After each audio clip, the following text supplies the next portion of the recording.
Oke, shalom, selamat pagi. Kita bersyukur, kita berterima kasih kepada Tuhan pagi hari ini. Kalau pagi ini kita boleh bangun dengan tubuh yang diberkati, dengan kekuatan kesehatan yang baru yang datang daripada Tuhan. Kita bersyukur karena kebaikan Tuhan, karena anugerah Tuhan semata-mata. Sebab itu kita mau datang kepada Tuhan pagi hari ini, karena kalau kita hidup hari ini, itu semua karena anugerah Tuhan, dan kita mau datang untuk menyembah Tuhan. Bapa, kami bersyukur, kami berterima kasih kepadamu pagi hari ini. Terima kasih buat sepanjang malam tidur nyenyak yang kau berikan bagi kami. Terima kasih kau pulihkan kekuatan kesehatan kami, sehingga pagi hari ini kami boleh bangun dengan tubuh yang diberkati, dengan kekuatan kesehatan yang baru yang datangnya daripada Tuhan, dan kami boleh menikmati lagi hari ini, menikmati pemeliharaanmu, menikmati kemurahan-Mu yang terus Engkau nyatakan dalam hari-hari hidup kami. Kami memuji-Mu Tuhan, kami menyembah-Mu, sebab Engkau menjadikan kami sebagai penyembah-penyembah yang hidup.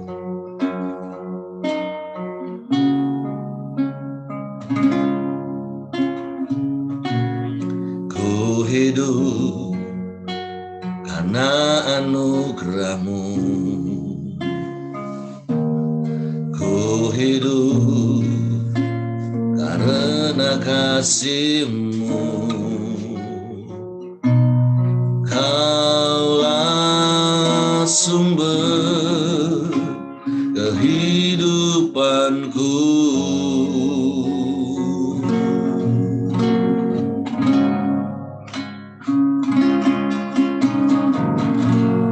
Ku hidup untuk menyembah-Mu. Ku hidup untuk menyenangkan-Mu.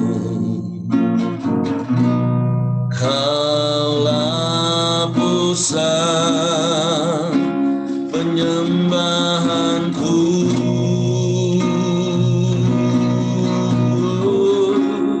Kau yang layak, Kau yang layak,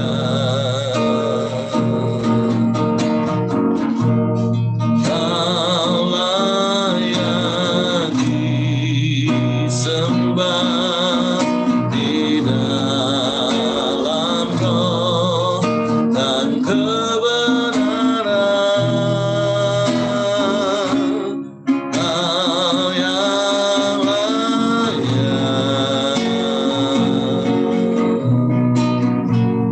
Kau yang layak,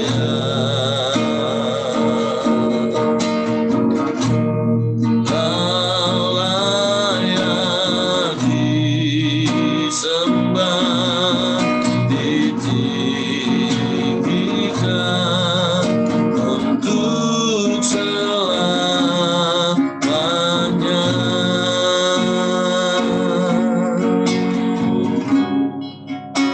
Kami bersyukur kami hidup hari ini. Ku hidup karena anugerah-Mu. Ku hidup karena kasih-Mu. Kaulah sumber kehidupanku.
yang layak, Kau yang layak. Amin.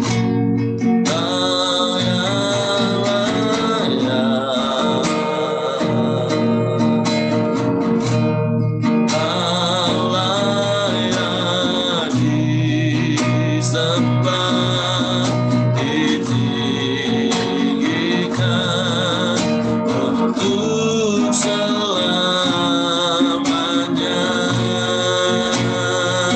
Kau yang layak, Kau yang layak,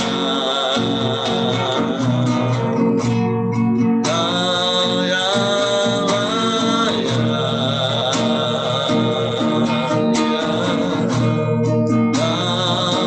layak disembah di dalam roh, di dalam roh dan kebenaran. Kau yang layak,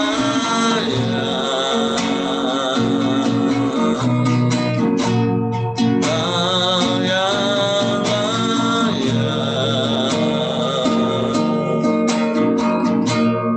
Kau layak disembah, ditinggikan untuk selamanya.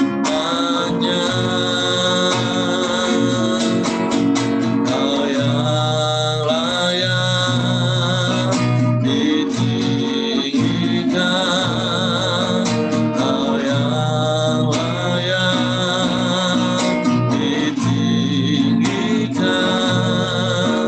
Kau yang layak ditinggikan untuk selamanya.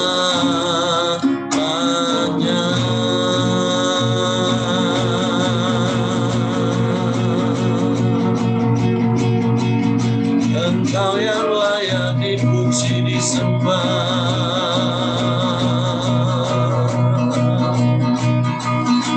Engkau yang layak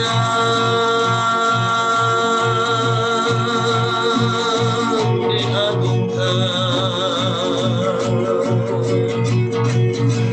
Kami muliakan nama-Mu, Tuhan. Kami tinggikan Engkau,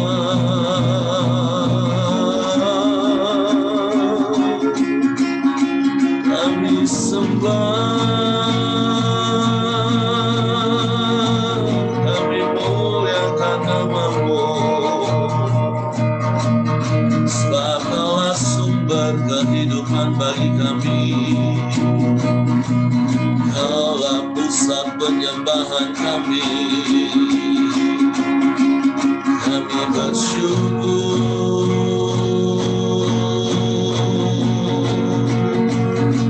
kami bersyukur Tuhan. Kami sembah,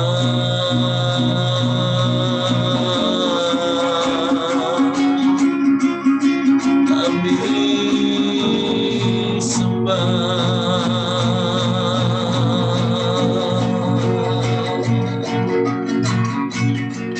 kami muliakan nama-Mu, Yesus Tuhan. Kami agungkan, kami tinggikan Engkau. Haleluya,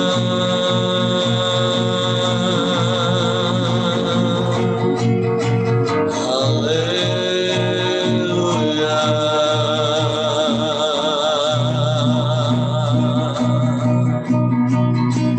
Terpujilah nama-Mu, Yesus Tuhan. Kau yang layak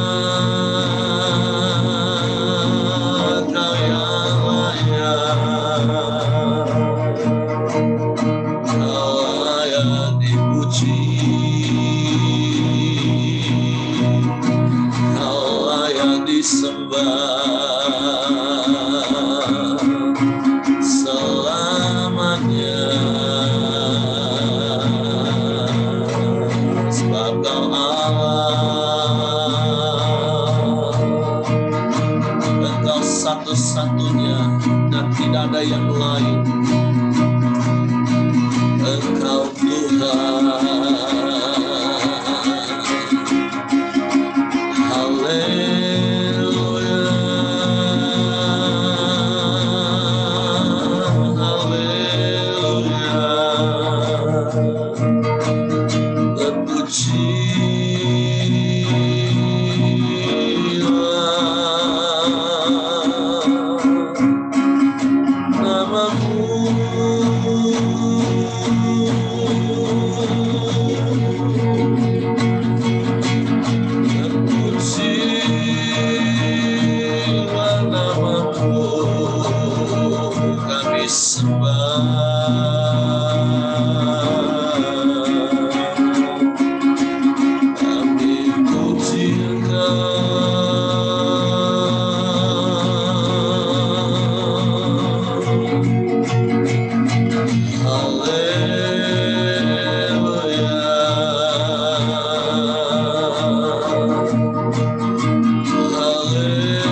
haleluya.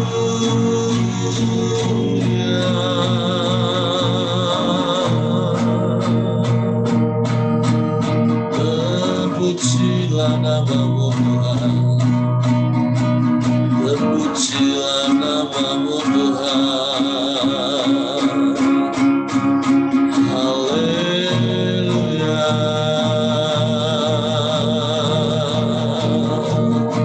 Sebab tidak ada yang lain selain Engkau Tuhan. Tidak ada yang sama seperti-Mu.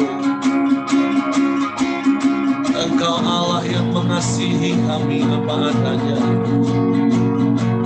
Engkau yang menerima kami seutuhnya dengan kasih yang sempurna yang Kau nyatakan dalam hidup kami. Kau jadikan kami anak-anak-Mu, memanggil-Mu ya Aba ya Bapa. Kami bangga punya Bapa yang seperti-Mu. Kami bersyukur, kami bersyukur. Engkau tidak pernah meninggalkan kami. Engkau tidak pernah membiarkan kami. Engkau selalu ada. Engkau Immanuel. Engkau yang menyertai kami. Engkau yang meninggikan kami, memuliakan. Jadi biji mata-Mu, jadi umat kesayangan-Mu, jadi milik pusaka-Mu. Kami bersyukur Tuhan. Dan semua itu hanya karena kasih-Mu semata-mata. Sedikit pun bukan karena perbuatan kami. Engkau menganggap kami mulia. Engkau mengindahkan kami Tuhan.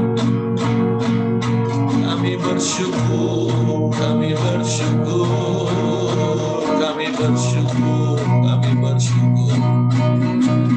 Haleluya, haleluya, haleluya. Engkau perhatikan kami,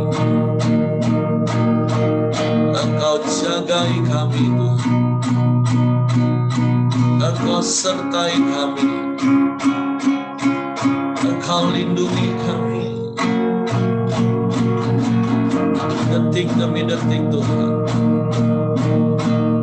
Engkau tak pernah terlelap, Engkau tak pernah tertidur, Engkau selalu memperhatikan kami, Engkau tak pernah jauh dari kami. Kau hanya sejauh doa, sebab saat kami berseru Engkau ada Tuhan. Saat kami perlu Engkau selalu siap.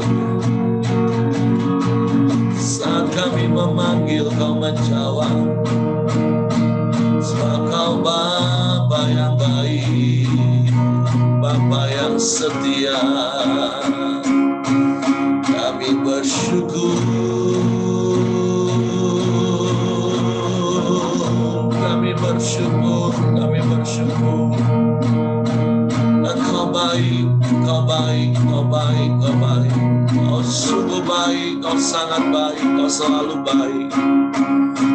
Terima kasih Tuhan.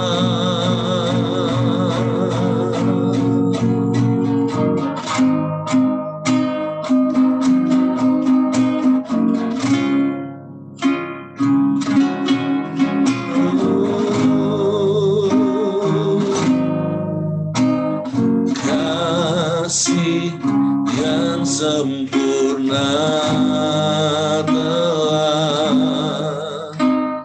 ku terima darimu, bukan karena kebaikanku, hanya oleh kasih karuniamu. Kau pulihkan aku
Ku ketuk pintumu dan kau bukakan, sebab kau Bapa-Ku, Bapa yang kekal. Takkan kau biarkan aku melangkah hanya sendirian. Kau selalu ada bagiku, kau selalu ada, kau selalu ada bagiku, kau selalu ada, kau selalu ada bagiku, sebab kau Bapa-Ku, Bapa yang kekal. Sungguh kami bersyukur pagi hari ini, sebab Engkau selalu ada bagi kami. Engkau tidak pernah meninggalkan kami. Engkau tidak pernah membiarkan kami sendirian. Saat kami perlu, Engkau ada, Tuhan. Dan pertolongan-Mu tidak pernah terlambat bagi kami. Juga tidak pernah terlalu cepat, Tuhan, menurut keinginan kami. Tapi pertolongan-Mu selalu tepat pada waktunya. Dan biarlah kami boleh terus semakin mengenal Engkau sebagai satu-satunya penolong yang setia, yang selalu ada bagi kami, yang tidak pernah meninggalkan dan membiarkan kami. Engkau yang menyertai langkah demi langkah hidup kami. Engkau yang memimpin, menuntun kami, sehingga kami boleh terus berjalan di dalam jalan-jalan kebenaran-Mu, Tuhan. Bahkan semakin hari kami boleh semakin kuat di dalam Engkau, sehingga kami bertindak, Tuhan, dan Engkau dimuliakan dalam hidup kami. Bapa, kami bersyukur kepadamu pagi hari ini, buat kasih setiamu yang selalu baru yang kau nyatakan dalam hidup kami. Buat kebaikan-kebaikanmu yang kau limpahkan dalam hidup kami. Sebab itu biarlah kami juga mengerjakan bagian kami, Tuhan, menyenangkan hatimu, dengan kami hidup sesuai dengan firman-Mu, berpadanan dengan kebenaran-Mu, Tuhan. Sehingga hidup kami boleh semakin serupa dengan Engkau, dan Engkau dipermuliakan dalam hidup kami. Bapa, kami bersyukur kepadamu pagi ini. Kami mau siapkan hati kami untuk lagi belajar firman-Mu. Roh Kudus, tolong kami untuk mengerti firman-Mu. Tolong kami untuk memahami firman-Mu, sehingga kami percaya firman-Mu, dan kami melakukan firman-Mu. Di dalam nama Yesus Tuhan kami bersyukur. Kami sambut firman-Mu pagi hari ini. Haleluya, haleluya, haleluya. Amin. Oke, silakan istriku. Shalom Bapak Ibu, selamat pagi. Shalom. Kembali kita bersekutu pagi ini. Kembali kita akan merenungkan perikop di hari ini terdapat di dalam Yohanes 7 ayat yang ke-14 sampai ke-24. Kita baca bersama-sama ya. Kesaksian Yesus tentang dirinya. Waktu pesta itu sedang berlangsung, Yesus masuk ke bait Allah lalu mengajar di situ. Maka heranlah orang-orang Yahudi dan berkata, Bagaimanakah orang ini mempunyai pengetahuan demikian tanpa belajar? Jawab Yesus kepada mereka, ajaranku tidak berasal dari diriku sendiri, tetapi dari Dia yang telah mengutus aku. Barang siapa mau melakukan kehendaknya, ia akan tahu entah ajaranku ini berasal dari Allah, entah aku berkata-kata dari diriku sendiri. Barang siapa berkata-kata dari dirinya sendiri, ia mencari hormat bagi dirinya sendiri. Tetapi barang siapa mencari hormat bagi Dia yang mengutusnya, ia benar dan tidak ada ketidakbenaran padanya. Bukankah Musa yang telah memberikan hukum Taurat kepadamu, namun tidak seorang pun di antara kamu yang melakukan hukum Taurat itu? Mengapa kamu berusaha membunuh aku? Orang banyak itu menjawab, engkau kerasukan setan. Siapakah yang berusaha membunuh engkau? Jawab Yesus kepada mereka, hanya satu perbuatan yang kulakukan dan kamu semua telah heran. Jadi Musa menetapkan supaya kamu bersunat, sebenarnya sunat itu berasal dari Musa. Tidak berasal dari Musa, tetapi dari nenek moyang kita. Dan kamu menyunat orang pada hari Sabat. Kalau seorang menerima sunat pada hari Sabat supaya jangan melanggar hukum Musa, mengapa kamu marah kepadaku karena aku menyembuhkan seluruh tubuh seorang manusia pada hari Sabat? Janganlah menghakimi menurut apa yang nampak, tetapi hakimilah dengan adil. Perikop hari ini Bapak Ibu masih melanjut pada kisah kemarin di saat perayaan Hari Raya Pondok Daun. Nah, ya pesta Pondok Daun itu seperti perayaan panen raya kalau di Indonesia ya Bapak Ibu. Jadi perayaan itu akan dirayakan selama 7 hari. Nah, ketika 7 hari itu mereka akan membangun pondok-pondok itu sebagai ucapan syukur kepada Tuhan. Dan mereka akan pada saat tertentu mereka selama 7 hari itu mereka juga akan masuk ke dalam bait Allah dan ada pertemuan ibadah seperti itu. Nah, dalam ayat 14 ini jelas Yesus masuk ke bait Allah dan dia mengajar di situ. Dan orang-orang Yahudi berkata, bagaimanakah orang ini mempunyai pengetahuan demikian tanpa belajar? Nah, yang saya dapatkan begini Bapak Ibu, ketika orang bisa dengan mudahnya memberi penilaian, padahal pada saat itu ketika Yesus mengajar di bait Allah dan status dia adalah sudah sebagai rabi, tentunya Yesus pasti belajar dan dia melewati tahap-tahapan belajar sebagai anak-anak Yahudi yang kalau hari Minggu dan juga sering suami saya menyampaikan tentang tahapan-tahapan bagaimana anak-anak Yahudi itu belajar mulai dari 0-5 tahun, 5 sampai 10 tahun, dan 10 tahun sampai 14 tahun. Dan awal waktu minggu lalu Bapak Peter menyampaikan bahwa ketika umur 13 tahun mereka itu akan ada ujian, mereka akan lulus atau tidaknya, dan ketika mereka tidak lulus, mereka akan ikut orang tua, pekerjaan orang tua mereka kalau mereka tidak lulus.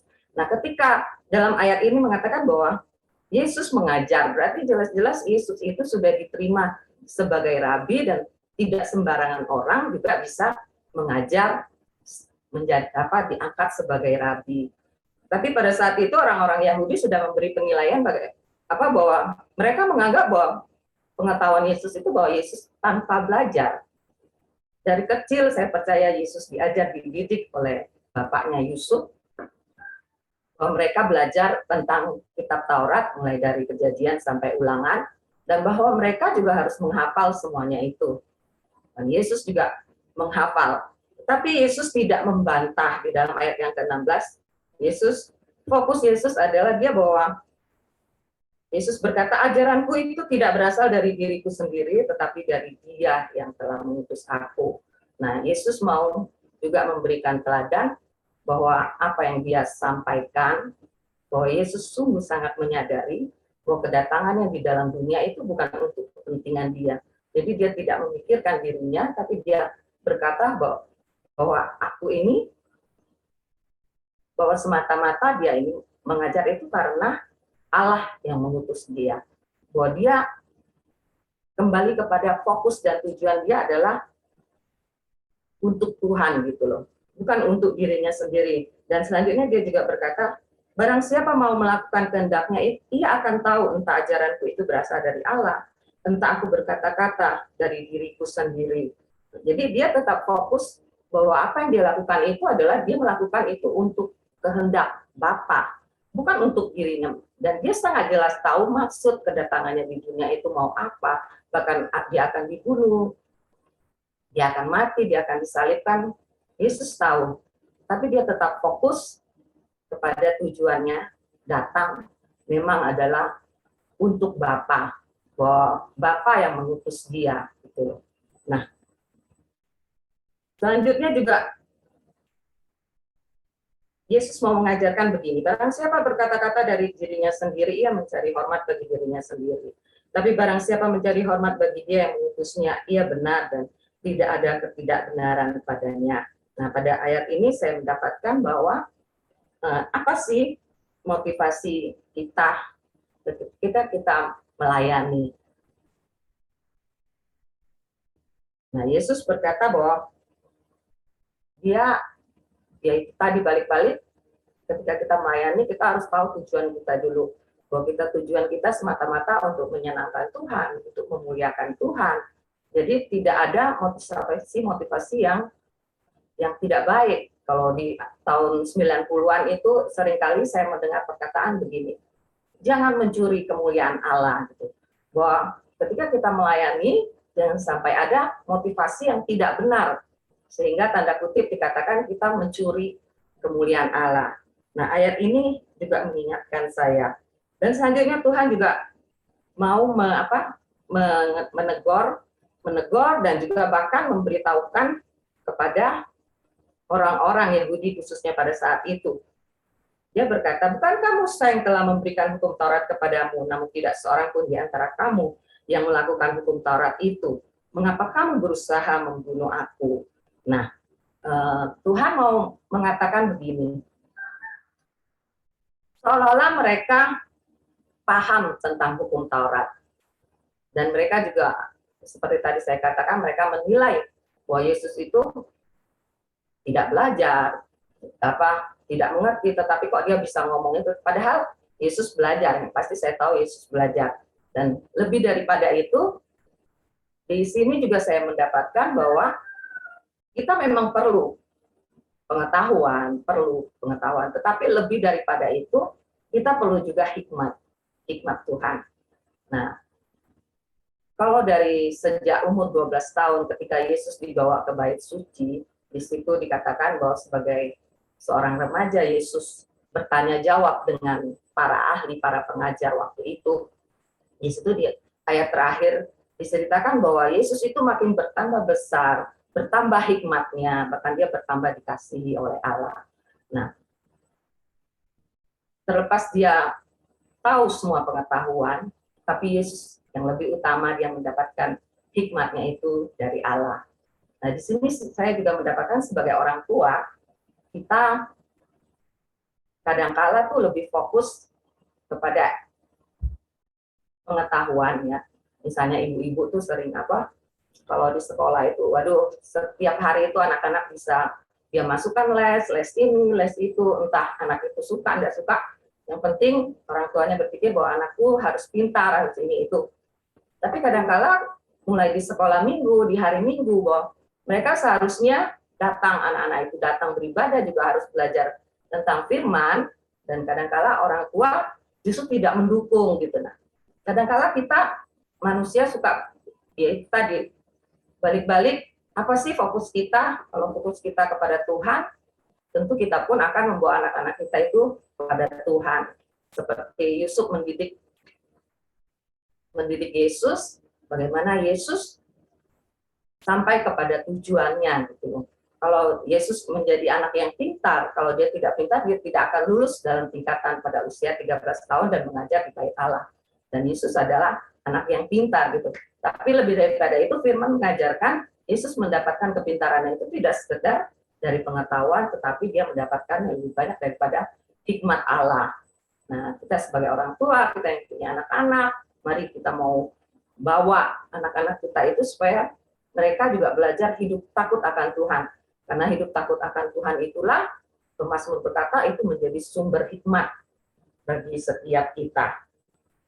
Nah, selanjutnya Yesus juga mengatakan, kalian dalam arti bahasa sehari-hari, kalian mengerti tentang Taurat, kalian mengerti apa itu 10 perintah Allah, tapi kalian berusaha untuk membunuh aku, gitu loh. Berarti kan di satu sisi mereka itu sebenarnya sudah melanggar hukum Taurat, sudah melanggar yang mereka anggap hukum Taurat itu dari Tuhan, dan mereka tidak mentaati hukum Taurat itu. Bahkan dalam hal bersunat, kata Tuhan. Anak-anak Israel itu diwajibkan mereka harus bersunat pada hari ke-8 ketika mereka lahir. Nah, ketika mereka lahir dan pada hari ke-8, sekalipun hari ke-8 itu adalah hari Sabat, mereka akan tetap menyunatkan anak-anak mereka. Nah, Yesus berkata, itu sudah berarti bahwa mereka tidak taat kepada hukum Taurat. Kalau mereka mau berbicara tentang hukum Taurat. Dan di dalam yang sudah kita baca tadi, Yesus berkata, ketika aku menyembuhkan orang di hari Sabat, kita ingat bahwa peristiwa itu waktu di kolam Bethesda ketika Yesus menyembuhkan orang sakit. Nah, pada saat itu orang-orang banyak berkata, kan kok dia menyembuhkan orang di hari Sabat.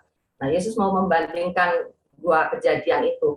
Ketika bahwa kalian harus apa? Anak-anak Israel harus bersunat pada hari ke-8, sedangkan kalau hari ke-8 itu jatuh di hari Sabat, mereka tetap menyunatkan anak-anak mereka. Nah, Yesus berkata, jikalau seorang menerima sunat pada hari Sabat supaya jangan melanggar hukum Musa, mengapa kamu marah kepadaku karena aku menyembuhkan seluruh tubuh seorang manusia pada hari Sabat? Nah, jadi pada akhirnya Yesus berkata, janganlah menghakimi menurut apa yang nampak, tetapi hakimilah dengan adil. Nah, baik-baik di sini saya juga mendapatkan dari semua perikop yang kita baca bahwa ketika kita memberi penilaian kepada seseorang, Yesus mengajarkan kepada kita, bahkan kita cenderung untuk menghakiminya, bahkan kita cenderung suka memasang label, tapi Tuhan berkata bahwa penilaian kita itu harus adil.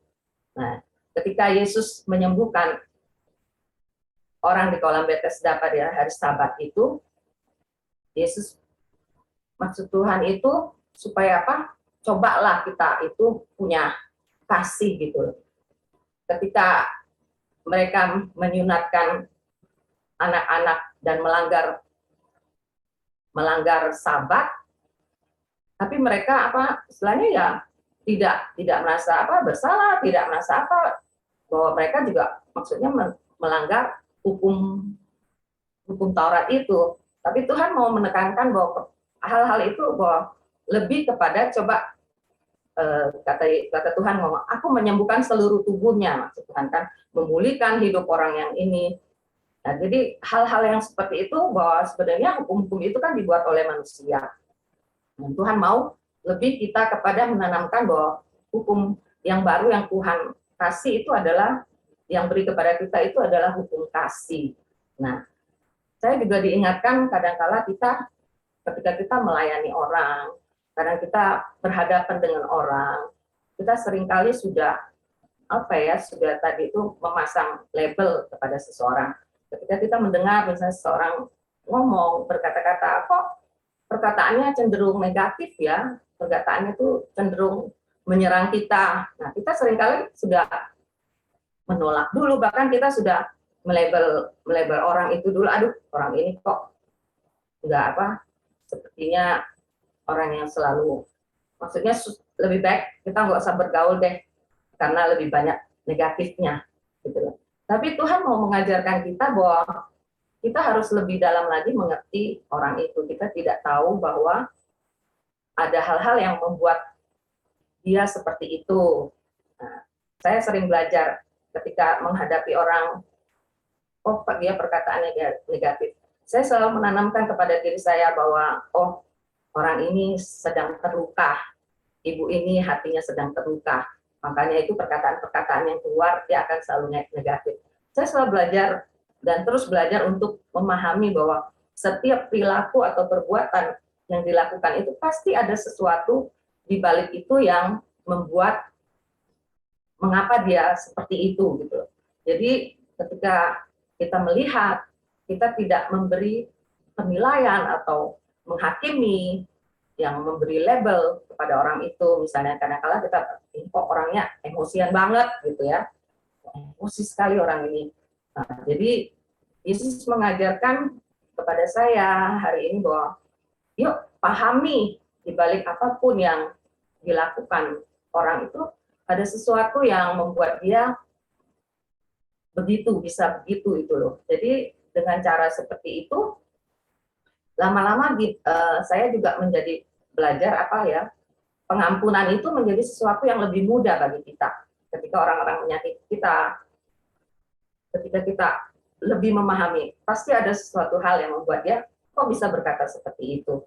Juga membuat saya mudah mengampuni, membuat saya juga lebih mudah memahami dia, terlebih membuat saya lebih ada apa ya, ada rasa belas kasihan kepada orang itu. Nah, itu Bapak Ibu, hari ini saya mendapatkan banyak sekali yang dari kisah ini tentang bagaimana kita belajar memberi penilaian kepada orang-orang itu. Kata Tuhan, bukan apa yang kamu lihat dengan mata jasmani kita memberi penilaian, tapi kita mau belajar di balik apa yang kita lihat itu ada sesuatu yang harus kita lebih pahami untuk kita, supaya kita bisa taat melakukan firman itu dan dengan ada belas kasihan. Saya percaya ketika kita melihat, memandang orang itu, bahwa tujuan kita melayani, melakukan semuanya itu semata-mata adalah untuk kemuliaan Tuhan. Jangan ada motivasi-motivasi di balik semua apapun yang kita lakukan, semata-mata untuk menyenangkan hati Tuhan. Itu yang saya dapatkan Bapak Ibu. Dan Yesus memberkati, ada sharing dari teman-teman yang lain. Oke, terima kasih istriku. Nah, pagi hari ini tentu kita diingatkan firman Tuhan dari banyak hal, seperti apa yang istri saya tadi sampaikan.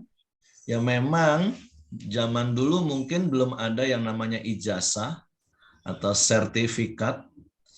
Tapi kalaupun zaman itu sudah ada yang namanya ijazah atau sertifikat, saya percaya Yesus juga nggak akan sodorin. Nih, gua dari STT ini nih. Nah, lu nggak tahu ya, ini STT gua nih. Nah, saya percaya Yesus nggak akan lakukan hal itu. Apalagi Yesus tahu bahwa orang-orang yang sedang dia hadapi saat itu adalah orang-orang yang sedang iri, dengki. Kenapa? Sekali lagi seperti istri saya tadi sampaikan, kan Yesus pasti mengikuti yang namanya Bet Sefer, Bet Talmud, bahkan Bet Midrash, dan Yesus lulus. Dan kita percaya Yesus lulus dalam artian gini loh, bayangin umur 12 tahun saja, waktu itu Yesus sudah bisa bertukar pikiran dengan ahli Taurat dan Farisi di Yerusalem. Tentu, apalagi Yesus tadi katakan bahwa itu hikmat itu datangnya dari Bapa. Dan saya percaya Yesus lulus 3 tahapan pendidikan Yahudi. Dan hari-hari itu, Yesus memang sudah mulai dikenal sebagai rabi. Nah, itu sebuah jabatan, guru, rabi. Jadi walaupun seperti saya katakan tadi, mungkin belum ada ijazahnya, tapi titelnya, Yesus sudah mempunyai titel sebagai guru. Dan zaman itu kan ada begitu banyak guru-guru yang terkenal. Tapi kalau Bapak Ibu melihat di dalam Matius pasal 5, 6, dan 7 di ayat terakhir khususnya, nah ketika Yesus memulai mengajar, ada begitu banyak orang-orang terpesona, takjub dengan apa yang Yesus ajarkan. Dan mereka berkata, wah, ini Yesus nggak ngajar seperti guru-guru yang lain nih. Dia ngajar dengan penuh kuasa, dengan hikmat, dengan hal-hal yang supranatural. Dan sehingga sejak hari itu, banyak orang selalu berbondong-bondong. Jadi kalaupun sekarang, model sekarang ini, wah ini persaingan nih. Ketika ada muncul satu sekolah baru, dengan fasilitas yang lebih oke, tenaga pengajar lebih oke, wah semua pindah. Wah, kayak di Jambi deh, nah, mungkin kan. Nah, hari-hari ini kan ada satu sekolah yang muncul. Wah, ada beberapa sekolah yang selevel, itu wah kayak kebakaran jenggot. Nah, tadi Audrey ada tanya, Pak, kenapa sih orang-orang itu bisa berasumsi? Welcome Audrey ya, saya senang ada anak muda pagi hari ini bisa bergabung lagi. Audrey ini anaknya Ibu Dorcas, Bapak Ibu. Nah, jadi orang kalau biasanya iri, dengki, nah udahlah pasti seperti istri saya ngomong tadi. Tapi bagi kita kan seperti istri saya tadi ngomong, kita berespon benar. Ketika ada orang yang dengki, iri, itu biasanya perkataan-perkataannya itu pasti hal-hal yang pahit. Contohlah zaman sekarang, seperti kemarin juga Pak Ramli udah sempat singgung. Apa sih kurangnya Pak D kita, Bapak Presiden kita? Tapi ada kelompok-kelompok yang selalu cari saja kekurangan dan kelemahannya. Bahkan dicari-cari. Walaupun kita tahu seperti kemarin Pak Ramli bilang, kalau manusia kan mungkin saja memang punya sisi lemah. Tapi kita kan percaya Yesus itu Tuhan, dan dia tadi katakan, apa yang dia ajar itu berasal dari Bapaknya, bukan dari dirinya sendiri. Nah, jadi kalau orang yang biasanya iri, dengki, itu akan mencari-cari. Nggak ketemu pun pokoknya dicari-cari sampai ketemu. Kalaupun nggak ketemu, ya sudahlah, hoak. Beritakan hoak. Wah, Yesus itu nggak pernah belajar tuh. Tunjukin sertifikatnya tuh. Nah, seperti itulah kira-kira. Nah, makanya bagi kita, kan diajarnya begini. Kan saya pernah ajarkan berkali-kali, tingkat pikiran kita itu kan harus meningkat. Nggak boleh hanya asumsi. Asumsi itu 90% itu salah. Makanya di ayat yang terakhir kan Yesus katakan, jangan menghakimi hanya berdasarkan apa yang kamu lihat. Apalagi dilihat dengan kacamata iri, kacamata dengki. Wah, itu sudah jelas. Kalau kita pakai kacamata hitam, semua mah jadi hitam. Kita pakai hijau, semua jadi hijau. Kalau mau menghakimi itu, harusnya pakai kacamata yang jernih. Kalau hijau ya hijau, merah ya merah, kuning ya kuning. Nah, tapi orang kalau udah iri, dengki ya semua hitam jadinya. Nah, tapi kita belajar hari ini dari Yesus, dia nggak sok-sokan, walaupun dia tahu siapa dia, tapi dia Tuhan, tapi dia mengajar kita rendah hati. Dia nggak debat, tapi dia memberikan kebenaran, dia jelaskan sebuah perbandingan yang istri saya juga tadi sampaikan. Kalian sepertinya mau melakukan hukum Musa, yaitu menyunatkan anak pada hari yang ke-8. Tapi kalau hari itu pas jatuh pada hari Sabat, toh kalian tetap lakukan. Hanya untuk sunat. Nah, sementara yang Yesus lakukan menyembuhkan seluruh. Nah, kenapa harus dipertentangkan? Nah, pembelajarannya yang saya dapat gini Bapak Ibu. Ketika kita menyampaikan kebenaran firman Tuhan, tentu nggak semua orang bisa terima, apalagi sekali lagi orang-orang yang nggak suka dengan kita memang. Nah, nasihatnya adalah seperti yang berkali-kali Pak Ayong sampaikan, saya sampaikan, nggak usah sibuk debat Bapak Ibu. Pertanyaan saya kan gini, kenapa orang suka berdebat? Orang suka berdebat itu karena dia merasa egonya itu yang terserang. Wah, kamu nggak benar nih, berarti sekolahmu nggak benar. Wah, egonya mulai terserang. Wah, dia berusaha melawan. Nah, Yesus nggak seperti itu, Bapak Ibu. Hari-hari yang sedang tren kan gini, Tuhan itu nggak perlu dibela, kebenarannya nggak perlu dibela. Bagian kita itu sampaikan kebenaran, orang terima nggak terima itu bagian orang. Nggak usah ketika orang nggak menerima apa yang kita sampaikan, kok kitanya jadi tersinggung, kenapa kita jadi marah, terus kita berusaha debat, nah akhirnya sampai ngawur akhirnya. Nah, bagian kita cuma sampaikan kebenaran, orang nggak terima ya sudah, nggak usah debat. Nah, bagian kita apa? Sampaikan kebenaran. Ngomong, jangan debat. Karena orang yang suka debat itu bukan karena mau bela kebenaran sih sebenarnya. Mau membela dirinya yang merasa, kok kalah aku ya? Wah, kalah aku, awas lo ya. Aku akan cari jawaban yang lebih oke untuk mengalahkan kamu. Wah, Yesus nggak seperti itu Bapak Ibu. Dan kita juga nggak boleh seperti itu. Bagian kita sampaikan kebenaran, dan izinkan Roh Kudus yang bekerja dan menjamah. Nah, orang yang mengenal Allah akan kuat dan bertindak. Orang yang mengenal Allah, seperti Yesus katakan, kalau orang itu kenal Bapa, dia akan tahu ajaranku ini dari siapa.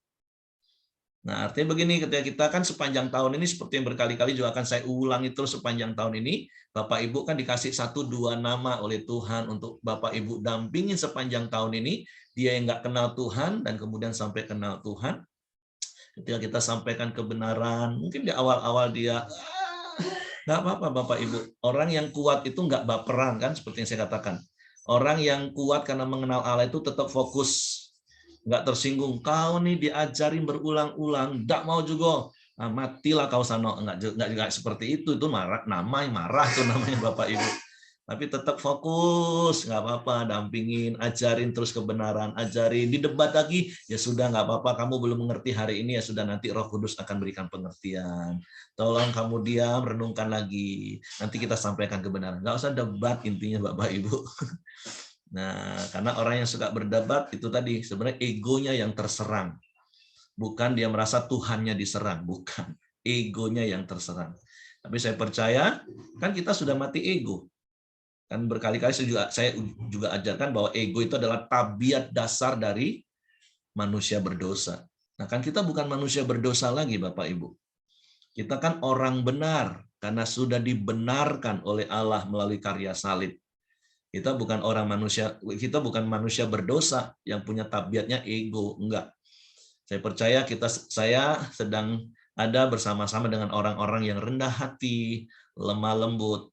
Sehingga seperti istri saya tadi katakan, ya ketika ada orang yang menyerang, itu kan orang yang terluka seperti itu.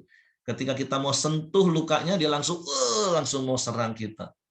Kan berkali-kali saya pernah kasih contoh kan Bapak Ibu. Bapak Ibu pernah punya luka, ketika orang jangankan mau sentuh luka Bapak Ibu. Orang baru mau tanya, lihat dong lukamu yang kemarin. Wah, kita langsung akan respon gini. Akan menghindar dan akan melindungi. Terus menyerang, jangan. Nah, jadi kalau ada orang yang berdebat kita tahu, oh iya, kita harus hadapi sekali lagi semakin dengan kesabaran, semakin dengan kelemah lembutan. Contoh pasangan suami istri, kalau pasanganmu lagi emosi, oh ya, bentar, pasti ada yang terluka. Mungkin justru kata-katamu yang melukai, seperti yang pernah sering kami alami. Oh ya sudah, hadapi dengan kasih seperti itu. Oke, itu saja yang saya tambahkan Bapak Ibu. Jadi pembelajarannya adalah kalau ada waktu kita menyampaikan kebenaran dan orang mendebat kebenaran itu, nggak usah terusik, nggak usah tersinggung, apalagi terus marah, terus cari-cari kelemahan orang supaya Anda menang. Saya kasih tahu, kalau berdebat tentang firman lah contohnya ya, kalau kita menang, orang itu juga nggak akan kenal Tuhan. Karena dia akan merasa, oh berarti dia lebih benar dari kebenaran yang kita percaya. Nah cilakanya kalau terus kita kalah karena nggak punya pengetahuan, nggak punya pengenalan akan Tuhan, ya Tuhan lebih dipermalukan lagi melalui hidup kita. Jadi nasihatnya apa? Belajarlah firman banyak-banyak. Tapi bukan untuk debat, Bapak Ibu. Tapi semakin kau mengenal Tuhan dan engkau bisa mengajarkan kebenaran itu. Oke ya, paham Bapak Ibu ya, nggak usah debat. Belajar seperti Yesus pagi hari ini. Rendah hati, sampaikan saja kebenaran. Makanya belajarlah banyak-banyak firman supaya kita bisa sampaikan kebenaran. Oke, itu saja yang mungkin saya tambahkan. Mungkin Audrey mau tambahkan sesuatu. Oke ya. Kalau tidak ada yang mau menambahkan, ya saya serahkan kepada Bapak Hengki.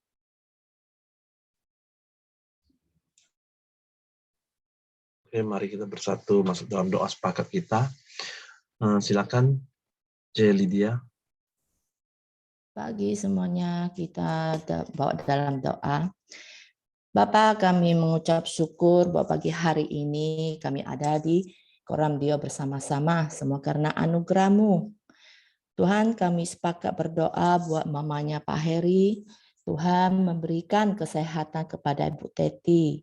Dimanapun dia berada, ada sukacita sejahtera dalam hidupnya. Kami serahkan Bu Teti kepadamu di dalam nama Tuhan Yesus. Kami juga sepakat berdoa buat mamanya Cacia, biarlah Tuhan campur tangan dalam hidupnya. Tuhan memberikan juga kesehatan dan iman yang lebih kuat. Ada sukacita di dalamnya. Dan kami juga sepakat berdoa buat mamanya Pak Simon, penyertaan-Mu dan pelindungan-Mu selalu ada di dalam mamanya Pak Simon. Berikan kesehatan juga kepada Mama Pak Simon, Engkau berdaulat atas hidupnya di dalam nama Tuhan Yesus. Kami juga sepakat berdoa buat teman-teman yang hadir pada hari ini. Tuhan juga memberikan kesehatan dan kekuatan kepada kami. Lindungi kami dimanapun kami berada ya Tuhan. Selalu berikan kami kekuatan yang lebih lagi supaya kami taat dan rendah hati di dalam nama Tuhan Yesus. Bapak, kami juga berdoa untuk keselamatan generasi anak-anak muda. Tuhan luputkan dari berbagai tipu daya kegelapan yang dapat menghancurkan masa depan mereka. Kami sepakat berdoa dalam pelbagai perbedaan dapat unity gereja Tuhan dengan rendah hati dalam kasih dan hidup dalam kebenaran. Kesatuan tubuh Kristus di tengah perbedaan. Kami juga berdoa buat Bapak Presiden dan Wakil Presiden dan semua pemerintahan yang ada. Kami berdoa untuk keamanan bangsa Indonesia, juga sepakat berdoa agar pemerintahan pusat atau daerah meningkatkan kewaspadaan sehubungan potensi gempa bumi, tsunami, erupsi gunung api, dan banjir yang meningkat dibandingkan tahun-tahun sebelumnya. Tuhan, berilah kesadaran kepada masyarakat bahwa kondisi yang tidak menentu, supaya masyarakat juga menjaga protokol kesehatan bersama. Tuhan berdaulat atas hidup bangsa Indonesia. Tuhan memberkati bangsa Indonesia. Tuhan pulihkan bangsa Indonesia. Indonesia penuh kemuliaan-Mu. Jangan sampai kami mencuri kemuliaan-Mu di dalam nama Tuhan Yesus. Mari kita doa Bapa kami yang di surga, dikuduskanlah nama-Mu, datanglah kerajaan-Mu, jadilah kehendak-Mu, di bumi seperti di surga. Berikanlah kami pada hari ini makanan kami yang secukupnya, dan ampunilah kami akan kesalahan kami, seperti kami juga mengampuni orang yang bersalah kepada kami. Dan janganlah membawa kami ke dalam pencobaan, tetapi lepaskanlah kami daripada yang jahat, karena Engkaulah yang mempunyai kerajaan dan kuasa dan kemuliaan sampai selama-lamanya. Amin. Ibu Pincen, silakan tutup dalam doa, Ibu.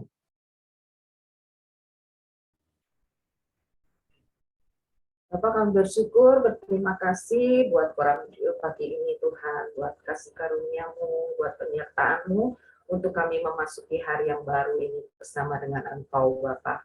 Kami percaya perlindungan Allah bagi setiap kami, pekerjaan kami, apapun yang kami lakukan, pekerjaan tangan kami, Engkau yang memberkati setiap kami.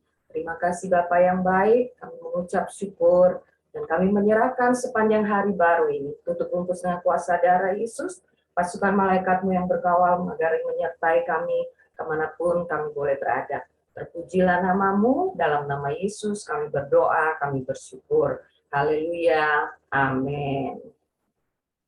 Oke, semangat pagi, selamat beraktivitas, Tuhan memberkati.